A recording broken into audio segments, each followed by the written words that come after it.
நாடிக்கு உங்களை அன்போடு வரவேற்பது சீனு விஜயரங்கம். இதோ இன்று மீண்டும் ஒரு சாமியார் கதை. இன்றைய சாமியார் என்னவோ சாதாரண, அவர் இருக்கும் ஊர், வசிக்கும் ஆசிரமம் என எல்லாமே சாதாரணமான. ஆனால் அவர் தற்போது மேற்கொண்டிருக்கும் ஒரு காரியம் சாதாரண வகையைச் சேர்ந்தது இல்லை. 10க்கு 10 பாதாள அறையில் அமர்ந்து தவம் செய்ய போகிறேன், ஓராண்டு காலத்திற்கு தொடர்ந்து பாதாளத்தில் தவம் செய்ய போகிறேன் என அவர் வெளியிட்டு யார் காதுகளில் விழுந்ததோ இல்லையோ, நம் காதுகளில் விழுந்தது. அந்த ஊர்க்காரர்கள் கேட்டார்களோ இல்லையோ, பூத கண்ணாடிக்கு கேட்டது. அப்புறம் என்ன, அவரோடு சேர்ந்து நாமும் பாதாள உலகிற்கு போவோம், வாருங்கள்.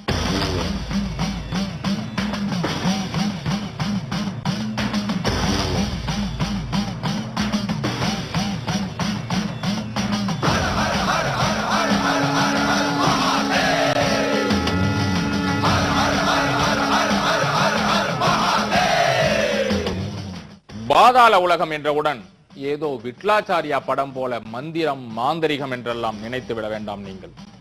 தவம், தியானம், யோகம் என எல்லோரும் ஏற்றுக்கொள்ளும் விஷயங்களையே இன்றைய அத்தியாயத்தில் நாம் பார்க்க போகிறோம். ஆனால் சாமியாரது நடவடிக்கைகள் ஒவ்வொன்றிலும் வினோதமும் வித்தியாசமும் தாண்டவமாடுகின்றன. நாமக்கல் மாவட்டம் புதன் சந்தை அருகில் கலங்காணி செல்லும் வழியில் மின்னாம்பள்ளி நைனாமலை மேற்கு புறத்தில் கனவாப்பட்டி ஓடை சாலையில் காட்டு பகுதியில் இயற்கை சூழலுக்கு மத்தியில் ஆள் அரவமற்ற அமைதியான ஒரு இடத்தில் போதுமா சாமியாரின் லொகேஷனும் அவரது முழுமையான முகவரியும், போக வர சாலை வசதி கூட சரியாக இல்லாத இந்த ஆசிரமத்தின் பெயர் குண்டலினி யோக தவ மையம். தவம் செய்ய போகிறவரின் பெயர் பொன் குணசேகர சுவாமிகள். இப்போ எனக்காக ஒரு ஆண்டு காலம் எனக்கு ஓய்வு கொடுங்கன்னு சொல்லி சீடர் மத்தியிலிருந்து கொஞ்சம் விலகி நான் தனிமைக்காக இருக்கிறேன். சபை நடந்துகிட்டே இருக்கும், மக்கள் பிரச்சாரம், அந்த சொற்பொழிவுகள், தீட்சை முறைகள் எப்போதும் வழங்குறதுக்கு உண்டான ஏற்பாடுகளை செய்திருக்கோம். இது எதற்காக என்றால் உலக மக்கள் உலக நன்மைக்காகவும், உலகம் நலமாக இருந்தால் தான் மக்கள் நலமாக இருப்பார்கள், மக்கள் நலமாக இருந்தால் தான் ஞானத்தை பற்றி சிந்திப்பார்கள் என்பதற்காகவும், அதேபோல் நமது முன்னோர்கள் சித்தர்கள் ஞானம் அடைவது மிக எளிமையான வழிமுறை என்று மக்கள் உணர வேண்டும் என்பதற்காக நானும் மிக எளிமையாக இந்த யோகத்தை பரப்பிட்டு இருக்கோம். எல்லா ஊர்களிலிருந்தும் இந்த யோகத்தை கற்றுக்க நம்மிடம் வந்திருக்காங்க. வழி எங்கும் குண்டலினி யோக மையத்திற்கு வழி சொல்லும் பெயர் பலகைகள். மலை அடிவாரத்தில் நல்ல விஸ்தீரணமான ஒரு தோட்டம், அதற்குள் போக ஒரு மூங்கில் தடுப்பு கதவு, அதன் மத்தியில் ஞானலிங்கம் கோவில், அடுத்தடுத்து நந்தி மற்றும் அகத்தியர் சிலைகள், எதிரே பார்த்தால் புத்தர் சிலை, வடபுறத்தில் தியான சபை, அருகே உணவு தயாரிக்கும் இடம் என குண்டலினி யோக தவ மையத்தின் அடையாளங்கள் நீண்டு கொண்டே செல்கின்றன. 1968ஆம் ஆண்டு சேலத்தில் ஒரு ஏழை பெற்றோருக்கு 2வது மகனாக பிறந்தவர்தான் நமது குணசேகர சுவாமிகள். 15 வயது வரை கூலி வேலை செய்து வந்த அவர் அதன் பிறகு கோவில் திருப்பணிகளின் பால் ஆர்வத்தை காட்டி ஸ்தபதியாக தன்னை அடையாளம் காட்டிக் கொண்டார். அப்போதுதான் அவரது ஆன்மீக தேடல்கள் அதிகமானதாம். சாமியார் ஒருவரின் சீடராகி தீட்சை பெற்ற குணசேகரன் தம்மை நாடி வந்த மக்களுக்கு தியானத்தை போதித்தார். அதன் பிறகுதான் தனிமை வேண்டி கனவாப்பட்டி ஓடை சாலையில் குண்டலினி யோக தவ மையத்தை குணசேகரன் தொடங்கினாராம். ஓம் சிவாய நம, ஓம் சிவாய நம, ஓம் சிவாய நம.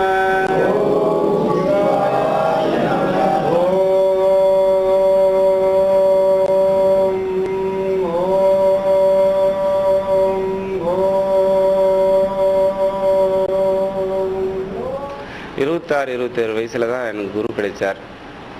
ராமச்சந்திர சுவாமிகள் அவரிடம் நான் உபதேசம் பெற்றேன். 1996 15 ஆண்டுகள் ஆகுது. தொடர்ந்து பயிற்சிகள் செய்துட்டு வரோம். இங்கே தனிமைக்காக இந்த இடத்த நான் வாங்கி கட்டி 6 ஆண்டுகள் ஆகுது. 10 மாத காலம் ஏற்கனவே நான் மௌனம் தனிமை தவத்தில் இருந்திருக்கோம். 8 ஆண்டுகளுக்கு முன்பே சாமியார் இந்த பகுதிக்கு வந்துவிட்டாலும் அவர் அக்கம் பக்கத்து கிராம மக்களின் கவனத்தில் அடிபட்டது 2005ஆம் ஆண்டில்தான். அப்போது மகா சிவராத்திரி நாளன்று அதிகாலை 4 மணிக்கு எழுந்து தனிமை, தவம், மௌனம் என தொடர்ந்து 10 மாதங்களுக்கு குணசேகரன் கடும் தவ வலிமை காட்டினார். இப்போ ஒரு 4.5 ஆண்டுகளுக்கு அப்புறம் இப்போ ஒரு ஆண்டு காலம் நிலை குகையில் கல் கற்றாழையால் செய்யப்பட்டது. 10 அடி ஆழத்தில் செய்யப்பட்ட அந்த குகையில் தொடர்ந்து அதில் தான் நாம் தியானம் பண்ணிட்டு வரோம். இருந்தாலும் நிரந்தரமாக தொடர்ந்து பண்ண முடியல. அதாவது 10, 12 மணி நேரம், 17 மணி நேரம்லாம் தியானம் பண்ண முடியல. மக்கள் சந்திப்புனால நேரம் இல்லை. அது ஓய்வுக்காகவும், அதே போல் சித்தர்கள் சொன்ன அரும்பெரும் கலைகள் சாதனைகளில் பல ஆண்டுகள் நாம் பயிற்சி பயிர்த்தால் தான் அந்த நிலைகளை அடைய முடியும். அதற்காக எனக்கு இந்த கூட்டம் வரும்போது இதற்காகவும் அதுக்காகவும் நேரம் ஒதுக்கி என்னால் செஞ்சுட்டு வந்துட்டுருக்கேன் இது வரைக்கும். யாரிடமும் பேசாமல் கடும் மௌன விரதம் இருந்த இந்த காலகட்டத்தில் சாமியார் பல்வேறு நிலைகளை அடைந்ததாகவும், சித்தர் வழி, அகத்தியர் வழி, பாதாள குகை என வெவ்வேறான பரிமாணங்களை குணசேகரன் காட்டியதாகவும் அவரது நம்பிக்கையாளர்கள் சொல்கிறார்கள். 2007ஆம் ஆண்டிலும் குணசேகரன் சுமார் 1 மாதம் வரை ஆசிரம நிலவரையில், அதாவது பாதாள அறையில் நிஷ்டையில் இருந்திருக்கிறார். அவ்வப்போது அவருக்கு ஏற்பட்ட யோக அனுபவங்களை சிற்பங்களாக பாதாள அறையின் சுவர்களில் தாமாகவே அவர் வரைந்திருக்கிறாராம். கிளிகள், தாரை தப்பட்டை, சங்கு, சேவண்டி, யானை பிளிரல், ரீங்காரவண்டு, கற்சங்கிலி வளையம் என மனதில் பட்டதையெல்லாம் பாதாள அறையில் மேற்கூரையில் அவர் வடித்து தள்ளி இருக்கிறார். அதற்கெல்லாம் என்ன அர்த்தம் என்பதுதான் யாருக்கும் புரியவில்லை. குணசேகர சுவாமிகளின் ஆரம்பம் எப்படி இருந்தது, கொஞ்சம் கொஞ்சமாக எப்படி அவர் இந்த அவதாரத்திற்கு தன்னை மாற்றிக்கொண்டார் என்பதை உங்களுக்கு விளக்கவே இத்தனை அறிமுகங்கள். அவரை பற்றிய முன்கதை சற்று அதிகமாகவே நீண்டுவிட்டது என்பது தெரிகிறது எங்களுக்கு. சரி, இப்போது அவரது நிகழ்கால பரபரப்புக்கு வருவோம். கடந்த ஆகஸ்ட் மாதம் 20ஆம் தேதி குணசேகரன் அறிவிப்பு ஒன்றை வெளியிட்டார். ஓராண்டு காலம் பாதாள அறையில் தொடர்ந்து தங்கி தவம் செய்ய போகிறேன் என அப்போது வெளியிட்ட அறிவிப்பு, நான் முன்பே சொன்னது போல அவரை சுற்றி இருந்தவர்கள் மத்தியில், அக்கம் பக்கத்து ஊரார் மத்தியில் கூட பெரிய அளவில் எந்த தாக்கத்தையும் ஏற்படுத்தவில்லை என்பதே உண்மை. ஏற்கனவே அவரது இத்தகைய பூசைகளையும் தவங்களையும் பார்த்து விட்டதாலோ என்னவோ அவர்கள் அதனை சாதாரணமாக எடுத்துக்கொண்டு விட்டார்கள். ஆனால் நமக்கோ இது ரொம்ப புதுசு. அதிலும் ஓராண்டு தொடர்ந்து பாதாளத்திற்குள் என்றால் அதனை உங்களுக்கு விலாவாரியாக எடுத்து கூறி படம் பிடித்து காட்டி சுவாரஸ்யத்தை அறுவடை செய்ய வேண்டாமா என தீர்மானித்தோம். ஓராண்டு காலம் உள்ளே தங்கி தவம் செய்ய போகிறாரே, எப்படி இருக்கும் அந்த அறை என நாமும் உங்களுக்காக சாமியார் தரப்பின் முன் அனுமதியை பெற்று உள்ளே இறங்கி சற்றே அதனை ஒரு ரவுண்ட் வந்தோம். 10 அடி அகலம், 10 அடிகள் நீளம், தரை சுவர் என முற்றிலும் கருங்கற்களால் அந்த அறை வடிவமைக்கப்பட்டிருந்தது. உள்ளே மின் இணைப்பு கொடுக்கப்பட்டு டியூப்லைட் ஒன்று எரிந்து கொண்டிருந்தது. தரையில் பழைய பாய், காவி துணி, சாமியாரின் தவக்கட்டைகள் என அவர் ஏற்கனவே இங்கு தங்கி ரிகர்சல் எடுத்து வருவதன் அடையாளங்கள் பளிச்சிட்டன.